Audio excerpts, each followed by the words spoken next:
किसी भाई साहब ने कहा कि ये तो सारे ही विषय एकदम नीरस हैं, इनको पढ़ के फ़ायदा क्या है? अब ठीक है, पास हो गए, कहीं निकल गए, कहीं नौकरी मिल गई, तो नौकरी तो और भी तरीके से की जा सकती है।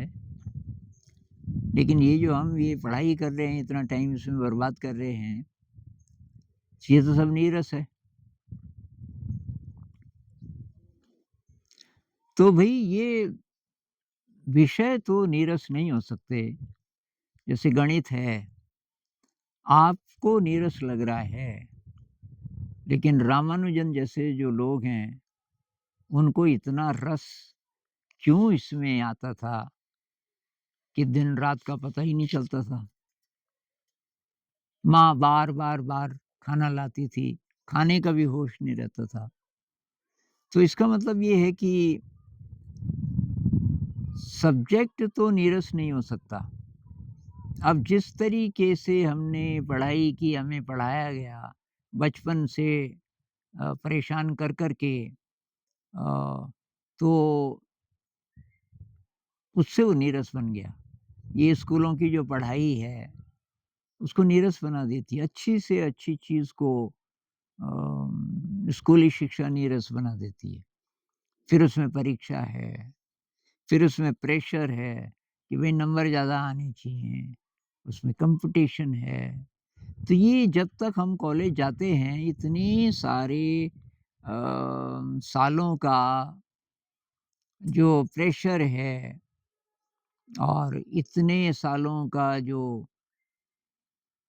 विषय के प्रति, पढ़ाई के प्रति जो नेगेटिव इमोशन हमारे मन में आया होता है, परीक्षा जैसे ही खत्म हुई और बस सारी किताबें तब तब उनकी कोई वैल्यू नहीं रहती। हमारे जो नोट्स हैं, जितनी मेहनत से हम बनाते हैं, परीक्षा होते ही सब कबाड़ी को दे देते हैं, फेंक देते हैं।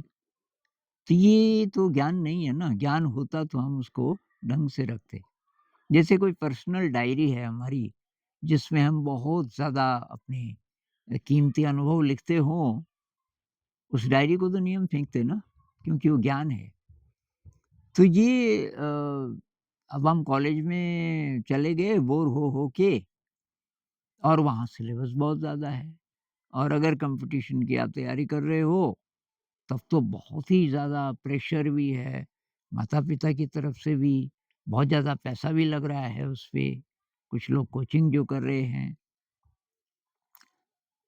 तो अब क्या करें? तो भई ये अब या तो आप दिशा बदल दो, या तो आप ये बोलो कि भई ये तो बहुत मुश्किल है इसको रसमय बनाना इन विषयों को, तो कोई और दिशा चुनते हैं। तो तब तो वही करना चाहिए, कोई और दिशा आप चुन सको। लेकिन अगर आप ठान लो, मतलब अगर आप इसी दिशा में आगे बढ़ना चाहो, तो रस में तो ये चीज़ें बन सकती हैं। मैंने 3-4 दिन पहले एक वीडियो में बताया कि मैंने एक बच्ची को पढ़ाया 11 और 12 में फिज़िक्स, केमिस्ट्री, मैथ और ये तीनों ही विषय 11th-12th के स्तर के ज़ीरो, मेरी जानकारी ज़ीरो थी और इंटरेस्ट भी ज़ीरो था शुरू में। लेकिन वो आ गई मेरे पास किताबें लेके पूरे विश्वास से कि मैं तो कर ही दूँगा। तो मुझे दादाजी बोलती है, तो उसको 100% विश्वास कि दादाजी को तो सब पता है। अब मैंने किताब खोली मैथ की पहले, मुझे कुछ नहीं आता था और एकदम पहाड़ जैसा। मैंने कहा यार इतनी मोटी किताब मुझे एक भी सवाल नहीं आ रहा है। तो फिर मैंने कहा यार अब इसको मैं क्या बोलूँ? अब कोई और टीचर भी नहीं था आस-पास कोई अच्छा टीचर। तो मेरे पास लैपटॉप था, मैंने एक सवाल टाइप किया और उसका सॉल्यूशन आ गया। मैं उसको देखता रहा, वो मुझे समझ आ गया। एक और देखा, एक और टाइप किया। बाद में मैंने कहा यार पूरी एक्सरसाइज़ तो नहीं होगी कहीं? मैंने एक्सरसाइज़ टाइप की एनसीईआरटी 11th मैथ और एक्सरसाइज़ नंबर ये और वो पूरा आ गया। फिर मुझे पता चला इसमें तो वीडियोज़ भी हैं, एक से एक विद्वान हैं जिन्होंने समझाया है।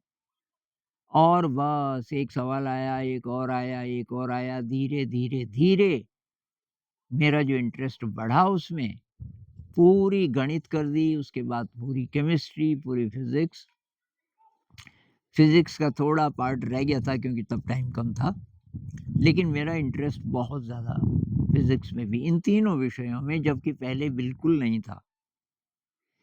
तो इसका कारण क्या था? कारण ये था कि उस बच्ची को मैं पढ़ाना चाह रहा था। मुझे दिखा कि यार उसकी मैं कैसे मदद करूँ? तो कोई भी कारण हो शुरुआती, लेकिन जो चीज़ें हमें बिल्कुल अच्छी नहीं लगती, वो बहुत अच्छी लग सकती हैं, छेड़ना शुरू करें ज़रा-ज़रा। दुष्यंत कुमार जी का एक है ना शेर, कौन कहता है कि आकाश में सुराख नहीं हो सकता, एक पत्थर तो तबीयत से उछालो यारो। तो वो कहना ये चाहते हैं कि आप शुरुआत तो करो, बहुत मुश्किल है, पहाड़ जैसा है। ये वो फ़िल्म थी ना, किसी ने पूरा पहाड़ हटा दिया। ये कोई ऐसी फ़िल्म थी मेरे ख़्याल से कि वो पहाड़ था बीच में और उसने ठान लिया कि ये पहाड़ मुझे हटाना है।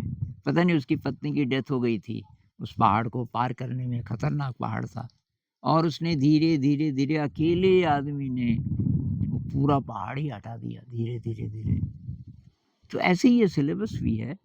इसमें जो स्ट्रेस पैदा करने वाली चीज़ें हैं, एक तो है एग्ज़ाम, इसलिए मैं कहता हूँ परीक्षा को भूल जाओ। परीक्षा को बिल्कुल एक तरफ रख दो, फेल पास से कोई मतलब नहीं है।